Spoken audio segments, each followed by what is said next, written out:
Hello, what's up guys? Alright, so nandito kami sa Lower Bikutan, Taguig. Okay.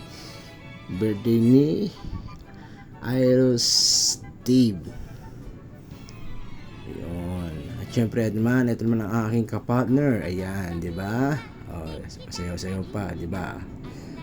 Ayan. At syempre, hindi rin mawawala ang ating mga catering. So, tingnan natin yung mga food nila. Okay? So, ayan. Yun ang mga waitress. Ayan. At syempre, ayan yung mga nakaputi. Ayan yung mami at yung nakaputi ay si Dave. At syempre, natin na lang natin signal ni mami and daddy. Dahil wala pa rin yung mga bata at yung iba nagpapaface paint pa. Okay?